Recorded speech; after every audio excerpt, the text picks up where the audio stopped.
PUBG, GTA, Minecraft, ये सारे games आपने कभी न कभी तो खेले ही होंगे। पर आपने कभी ये सोचा है कि ये गेम्स आखिर बनते कैसे हैं और इन्हें बनाता कौन है? और अगर आपको गेम बनाना होगा तो आप उसे कैसे बनाओगे? क्योंकि जब मैं छोटा था तो मेरे दिमाग में ऐसे काफी सारे क्वेश्चंस आते रहते थे और इन्हीं क्वेश्चंस का आंसर ढूंढने के लिए मैं इंटरनेट पे निकल गया। क्योंकि मेरे पास अभी भी बहुत सारे क्वेश्चंस थे, जैसे कि गेम बनाने के लिए क्या कोडिंग आनी चाहिए और क्या आपके पास एक अच्छा पीसी होना चाहिए तभी आप गेम बना सकते हो, और क्या आपको गेम डेवलपर बनने के लिए एक डिग्री की नीड होगी, और आप ऐसा क्या सीख सकते हो जिससे कि आप गेम डेवलपर बन जाओ। तो मैं तो इन सारे क्वेश्चंस का आंसर ढूंढ के बन गया गेम डेवलपर, बट आप अभी इन क्वेश्चंस को ढूंढ रहे हो। और इस वीडियो में आप लोग के साथ शेयर करूंगा कि कैसे मैंने अपना करियर गेमिंग इंडस्ट्री में बनाया और कई सारे गेम्स बनाए। और आप भी अगर अपना करियर गेमिंग इंडस्ट्री में बनाना चाहते हो तो आपको क्या करना होगा। तो चलिए सबसे पहले जानते हैं कि आखिर गेम्स बनते कैसे हैं। एक गेम मिक्स होता है आर्ट और प्रोग्राम का। तो चलो इसका ब्रेकडाउन मैं आपको एक गेम के एग्जांपल से बताता हूँ। तो कैसे आर्ट और प्रोग्राम का यूज करके हम एक गेम को बनाते हैं। BGMI ये गेम तो आपने खेला ही होगा, लोग इसे पहले पबजी के नाम से जानते थे। तो चलो इसका ब्रेक डाउन करते हैं और समझते हैं कि गेम कैसे बना। तो ना गेम डेवलपमेंट की काफी सारी स्टेजेस होती हैं और इसकी पहली स्टेज है प्लानिंग। तो इस स्टेज में आप सिर्फ प्लान करते हो कि गेम का जॉनरा क्या होगा, गेम 2D होगा या फिर 3D होगा, गेम की आर्ट स्टाइल क्या होगी और गेम का जो गेम प्ले मैकेनिक्स है वो कैसा होगा, और आप इस गेम के लिए क्या टेक्नोलॉजीज यूज करोगे, और गेम को बनने में कितना टाइम और कितना मनी लगेगा, और आपके गेम को बनाने के लिए कितने लोगों की नीड होगी, और आप उन्हें किन प्लेटफॉर्म्स में लॉन्च करोगे। तो आप ये सारी प्लानिंग करते हो इस प्लानिंग स्टेज में। तो यही अगर हम BGMI का एग्जांपल लेके समझे तो जब पहली बार पबजी बना होगा तब टीम ने डिसाइड करा होगा कि उन्हें एक बैटल रॉयल जॉनरा का गेम बनाना है जो कि 3D वर्ल्ड में सेट होगा, और गेम का जो बेसिक मैकेनिक्स है वो शूटिंग होगा, और उनकी नीड के अकॉर्डिंग उन लोगों ने टेक्नोलॉजी में अनरियल को चूज किया। सो आपको नहीं पता कि अनरियल क्या है, तो अनरियल बेसिकली एक गेम इंजन है जिसके बारे में हम वीडियो में आगे बात करेंगे। तो इन सभी चीजों के बाद कंपनीज फंड इकट्ठा करती हैं और उन लोगों को हायर करती हैं जो कि ये गेम बना सके। जैसे BGMI जैसे गेम के लिए concept artist, 3D artist, animators, software programmers, sound engineers, testing team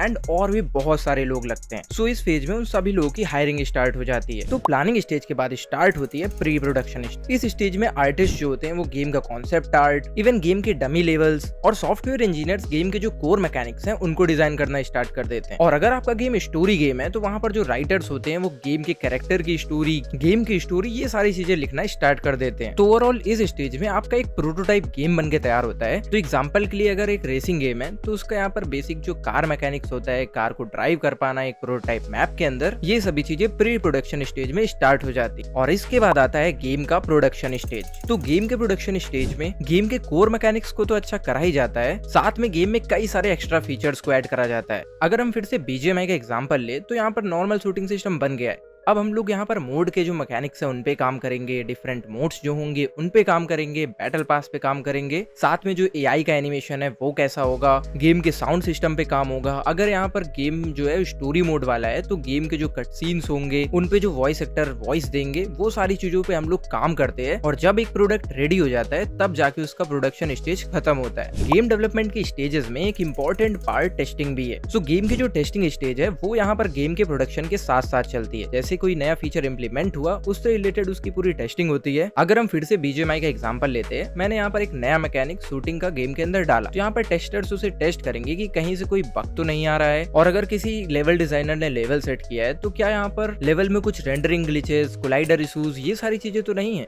so testing एक बहुत ही इंपॉर्टेंट पार्ट होता है गेम का। तो जब गेम का प्रोडक्शन खत्म होता है के बाद स्टार्ट होता है प्री लॉन्च स्टेज, जिसमें क्लोज बीटा टेस्ट, गेम के टीजर्स, गेम प्ले ट्रेलर्स, ये सारी चीजें आना स्टार्ट हो जाती हैं। और लॉन्च से पहले जो भी इश्यूज होते हैं वो इसी पीरियड में सॉल्व कर लिए जाते हैं। और फिर इसके बाद स्टार्ट होती है लॉन्च स्टेज, जहां पर गेम सभी लोगों के लिए अवेलेबल हो जाता है, हम उसे खेल पाते हैं। और लॉन्च के बाद आती है पोस्ट लॉन्च स्टेज, और इस स्टेज के अंदर गेम के अंदर नया कंटेंट ऐड होता रहता है और बग्स वगैरह सॉल्व होते रहते हैं। तो ऐसे बनते हैं बड़े बड़े गेम। तो अभी आप लोग गेम डेवलपमेंट की स्टेजेस को समझ गए होंगे। तो अभी समझते हैं कि गेम डेवलपमेंट में क्या क्या रोल्स होते हैं। तो सबसे पहले बात करते हैं आर्ट रिलेटेड रोल्स के बारे में। सो गेम के अंदर आप लोग जितने भी 3D मॉडल्स देखते हो, गेम का UI देखते हो, तो ये सारी चीजें आर्टिस्ट बनाते हैं। एंड गेम बनाने के लिए डिफरेंट टाइप के आर्टिस्ट लगते हैं। तो सबसे पहले होते हैं कॉन्सेप्ट आर्टिस्ट, जो गेम के कॉन्सेप्ट को डिजाइन करते हैं कि अगर गेम में एक कैरेक्टर है तो वो कैसा गेम में दिखने वाला है, एंड अगर एनवायरमेंट है तो वो कैसा दिखेगा। बेसिकली सारा जो कॉन्सेप्ट होता है वो वही रेडी करते हैं 2D आर्ट में। फिर आते हैं 3D आर्टिस्ट, जो गेम के 3D मॉडल्स बनाते हैं। जितना बड़ा गेम होता है उस हिसाब से उतने ज्यादा अलग अलग अपने अपने फील्ड में एक्सपर्ट आर्टिस्ट होते हैं। जैसे कोई आर्टिस्ट एनवायरमेंट अच्छा बना लेता है तो वो एनवायरमेंट आर्टिस्ट आर्टिस्ट बन जाता है, कोई वेपन्स अच्छे डिजाइन कर लेता है तो वो वेपन आर्टिस्ट बन जाता है, कोई कैरेक्टर्स अच्छे डिजाइन कर लेता है तो वो कैरेक्टर आर्टिस्ट बन जाता है। सो जितने लोगों का ये डाउट था कि अगर उन्हें प्रोग्रामिंग नहीं आती, उन्हें मैथ अच्छी नहीं लगती है, तो हाँ, अगर आपकी आर्ट अच्छी है और आप बहुत ज्यादा क्रिएटिव हैं, सो आप आर्ट की फील्ड को एक्सप्लोर कर सकते हो। सो इस फील्ड के लिए अगर आप 2D आर्टिस्ट हो तो आपको फोटोशॉप, इलस्ट्रेटर चलाना आना चाहिए, और अगर आप 3D आर्टिस्ट बनना चाहते हो, गेम के बड़े बड़े इन्वायरमेंट, कैरेक्टर्स, ये सारी चीजें डिजाइन करना चाहते हो, तो आप माया या ब्लेंडर जैसे सॉफ्टवेयर सीख सकते हो, क्योंकि इन दोनों ही सॉफ्टवेयर की हेल्प से आप 3D एसेट्स बना सकते हो जो कि गेम्स में यूज करे जाते हैं। एंड अगर आप नए हो तो मैं आपको रिकमेंड करूंगा कि आपको ब्लेंडर पहले सीखना चाहिए, क्योंकि ब्लेंडर ज्यादा यूजर फ्रेंडली है एंड ब्लेंडर में आप लोगों को काफी ज्यादा कंटेंट मिलेगा। एंड उसके बाद आपको अपनी स्किल्स इंक्रीज करनी है, आप माया भी सीख सकते हो। तो नेक्स्ट बात करते हैं प्रोग्रामिंग रोल्स के बारे में। जितना गेम्स के लिए आर्ट जरूरी है, उतना ही गेम्स के लिए प्रोग्रामिंग भी जरूरी है, क्योंकि प्रोग्रामिंग की हेल्प से ही आप उन कैरेक्टर्स, उस एनवायरनमेंट के अंदर एक लाइफ डालते हो। जैसे कि एक 3D आर्टिस्ट ने एक कैरेक्टर तो बना दिया, बट आप प्रोग्राम करके उसका बिहेवियर डिसाइड करोगे कि वो कैसा चलेगा, कैसे रन करेगा, कैसे जंप करेगा, क्या शूट करेगा। तो एक प्रोग्रामर जो है वो गेम को फंक्शनल बनाता है। और प्रोग्रामिंग में भी कई सारे डिफरेंट रोल्स होते हैं, जैसे कि अगर आप प्लेयर मूवमेंट, गेम मैकेनिक्स, इन सभी चीजों के ऊपर काम करते हो तो आप गेम प्ले इंजीनियर हुए। अगर आप गेम की फिजिक्स के ऊपर ज्यादा काम कर रहे हो तो आप फिजिक्स प्रोग्रामर बन जाते हो। और अगर आपका काम यहाँ पर मल्टीप्लेयर नेटवर्क वगैरह मैनेज करना हुआ तो आप एक नेटवर्क प्रोग्रामर बन जाते हो। बाकी इंजीनियरिंग में भी कई सारे रोल्स होते हैं। सो अगर आपको प्रोग्रामर बनना है तो आपको कोई ना कोई कोडिंग लैंग्वेज तो आनी ही चाहिए। एंड गेम डेवलपमेंट में 2 कोडिंग लैंग्वेजेस सबसे ज्यादा यूज होती हैं, एक तो है C#,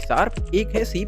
तो अगर आपको यूनिटी पे गेम डेवलपमेंट सीखनी है तो आपको C# आनी चाहिए, और अगर आपको अनरियल पे गेम्स बनाने हैं तो आपको C++ आनी चाहिए। अगर आप गेम प्ले पे काम करने वाले हो एंड गेम की फिजिक्स वगैरह पे काम करने वाले हो तो आपको फिजिक्स एंड मैथ की बेसिक नॉलेज होनी चाहिए, ताकि आप इजिली कॉन्सेप्ट्स को समझ पाए एंड उन्हें गेम्स में अप्लाई कर पाए। सो नेक्स्ट रोल है डिजाइन का। सो अब एक 3D आर्टिस्ट ने तो एसेट बना दिया एंड एक प्रोग्रामर ने अपने जो मैकेनिक्स है वो बना दिया, बट एक डिजाइनर का काम ये होगा कि वो यहाँ पर प्रोग्रामर को बताएगा कि वो जो मैकेनिक्स बना रहा है उसकी प्रॉपर्टीज क्या होंगी। तो डिजाइनर्स भी कई डिफरेंट टाइप के होते हैं। अगर वो आपका गेम प्ले डिजाइन कर रहा है तो गेम प्ले डिजाइनर हुआ, अगर वो आपका लेवल डिजाइन कर रहा है तो लेवल डिजाइनर हुआ, एंड अगर वो गेम के UI UX पे काम कर रहा है तो वो UI UX डिजाइनर हुआ। एंड बेसिकली जो डिजाइनर्स होते हैं वही गेम को प्लान करते हैं कि एक मैप में ये लोकेशन यहाँ होनी चाहिए, ये सूट ऐसे करना चाहिए। एंड जो गेम में फन पार्ट ऐड होता है ना, वो डिजाइनर्स ही ऐड करते हैं कि आपको गेम जो है ना वो कहीं खेलने में बोरिंग ना लगे। तो अगर आपकी ऑब्जर्वेशन स्किल्स काफी अच्छी है और आप बहुत ज्यादा क्रिएटिव हो तो आप गेम डिजाइनिंग की फील्ड को चूज कर सकते हो। गेम्स बनाने में एनिमेटर्स का भी रोल होता है, जिनका काम होता है गेम्स के लिए एनिमेशंस बनाना। तो फिर बात करते हैं साउंड डिजाइनर्स की। सो बेसिकली गेम के अंदर जो आप साउंड सुनते हो उसे पहले साउंड डिजाइनर्स बनाते हैं, फिर वो आपको गेम में देखने को मिलता है। एंड एक और रोल होता है जो कि होता है वॉइस आर्टिस्ट का। बड़े बड़े गेम्स में जो गेम में डायलॉग्स एंड नरेशन होता है वो वॉइस आर्टिस्ट ही करते हैं। बाकी गेम्स में एक और इम्पोर्टेंट रोल है, वो है टेस्टिंग का। एंड इस रोल के लिए आपको यहाँ पर प्रॉपर अच्छे से टेस्टिंग करनी आनी चाहिए। आपको गेम के फंडामेंटल जो इशूज है, टेक्निकल ग्लिचेस हैं, उन सभी के बारे में रिपोर्ट करना होता है। फिर बात करते हैं प्रोडक्ट टीम की। बेसिकली इनका काम ये होता है कि पूरे गेम डेवलपमेंट के प्रोसेस को ऑर्गेनाइज करते हैं और सभी चीजों को मैनेज करते हैं कि सभी चीजें टाइम पे हो और अच्छी क्वालिटी में हो एंड बजट में बने। तो ये थे इंपॉर्टेंट रोल्स जो कि गेमिंग इंडस्ट्री में होते हैं। तो हमने अभी तक बात की गेम बनने के स्टेजेस के, गेमिंग इंडस्ट्री में कौन कौन से रोल्स होते हैं उनकी, बट अब हम बात करेंगे कि गेम बनते किस पे। सो ये सब जो गेम्स होते हैं ये गेम इंजन्स पे बनते हैं। सो मैं आपको कुछ पॉपुलर गेम्स के एग्जांपल देके बताता हूँ कि ये गेम्स जो है वो कौन से गेम इंजन पे बने थे। फोर्टनाइट, वैलोरेंट एंड PUBG ये सभी अनरियल इंजन पे बने थे। वहीं Call of Duty Mobile, Genshin Impact, Pokemon Go ये सभी गेम्स जो हैं वो यूनिटी इंजन में बने हैं। जैसे GTA 4, GTA 5, red dead redemption 2 ये सभी जो है वो रॉक स्टार के रेज इंजन पे बने। सो बेसिकली गेम इंजन एक सॉफ्टवेयर होते हैं जिनका यूज करके हम गेम्स बनाते हैं। तो अभी के लिए तो काफी सारे open source game engine available हो गए हैं जिनका हम लोग यूज कर सकते हैं, पर पहले के टाइम पे ऐसा नहीं होता था। जो बड़ी कंपनीज थी वो अपने गेम इंजन डेवलप करती थी, उसके बाद उस पर ही गेम्स बनाती थी। एंड अभी बहुत सारी गेम कंपनीज हैं जो अपने खुद के इंजन पे गेम बनाती हैं एंड वो पब्लिकली अवेलेबल नहीं होते। एंड अभी मार्केट में बहुत सारे open source game engine available हैं जिन पे आप अपने गेम्स बना सकते हो। तो मैं आप लोग कुछ पॉपुलर गेम इंजन बता देता हूँ जिसका यूज आप लोग कर सकते हो। तो सबसे पॉपुलर गेम इंजन की लिस्ट में आते हैं यूनिटी,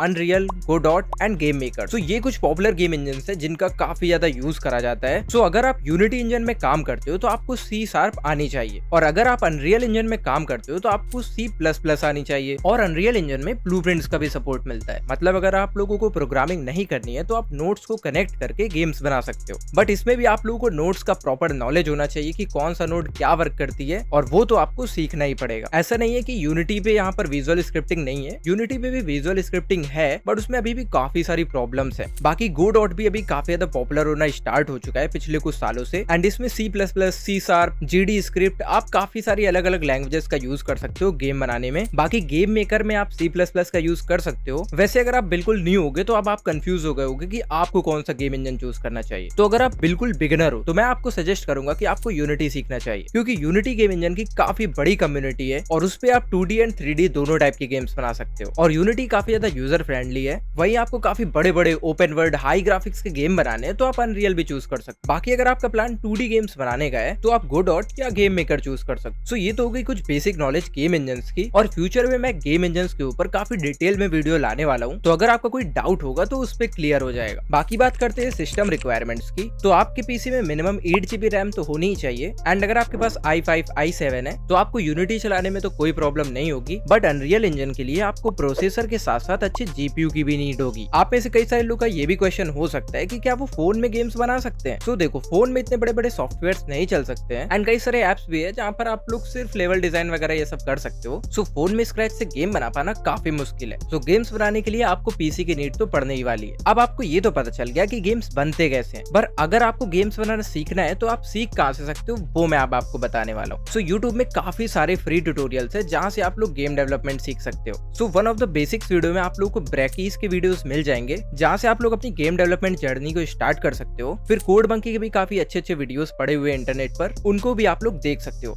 एंड फ्यूचर में मैं भी इस चैनल के अंदर काफी सारे डिटेल्ड गेम डेवलपमेंट के वीडियोस लाने वाला हूँ, जहाँ पर हम और भी डिटेल में गेम डेवलपमेंट के बारे में सीखेंगे और गेम्स भी बनाएंगे। तो इस चैनल को सब्सक्राइब करके रखना एंड आपके जो भी क्वेश्चंस हो एंड आप जिस टॉपिक्स पे भी वीडियो चाहते हो कमेंट में जरूर बताना। सो मैं मिलता हूँ आपको नेक्स्ट वीडियो में।